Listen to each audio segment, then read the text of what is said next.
Today, a single sentence from Donald Trump has shaken Washington, Tehran, and every American military base across the Middle East. Locked and loaded, ready to go. Here is the real question. If Iran begins using lethal force against protesters, will the United States actually intervene?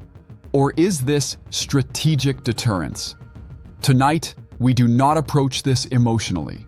We analyze it through the lens of power, security, and strategy. If you're new here, this channel examines global power competition calmly, structurally, and with long-term perspective. And this moment may redefine the balance of power in the region. Stay with me.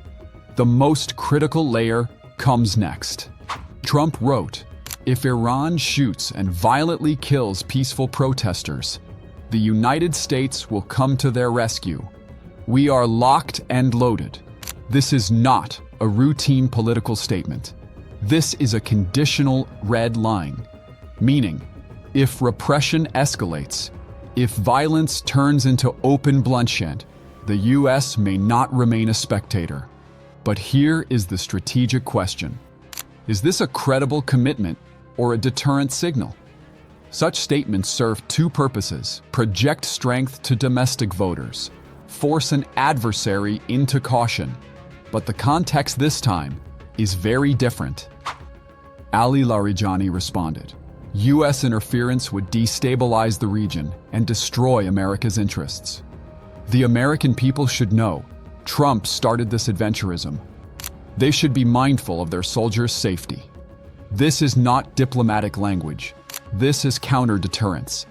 Iran is signaling. If the U.S. enters this space, the response may not be limited to politics. Escalation could become regional. This is not just a warning. This is a warning against the warning. This is not only about protests. Multiple pressure lines are converging.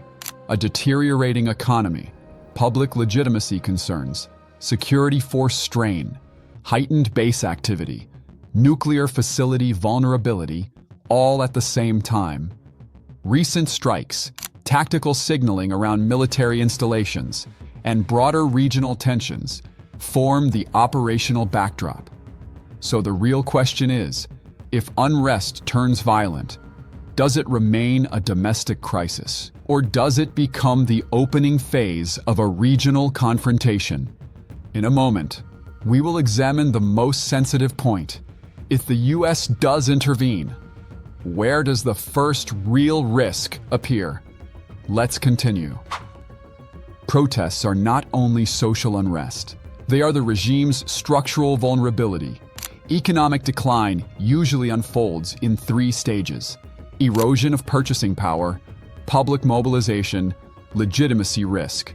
At this stage, the wrong application of force produces short-term control, but long-term political damage.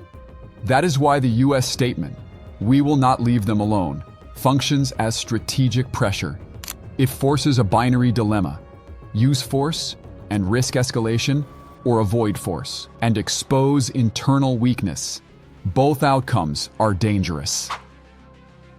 If the United States truly intervenes, what does intervention most likely look like?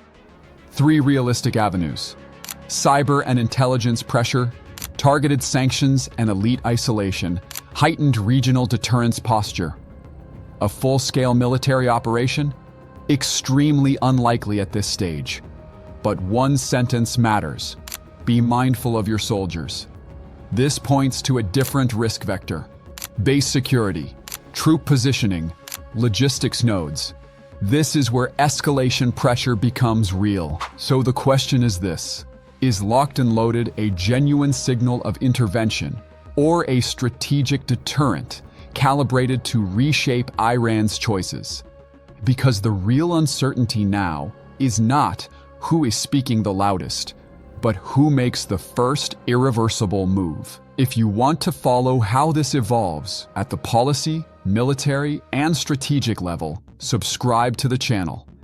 If the U.S. position shifts, we will track every development in sequence.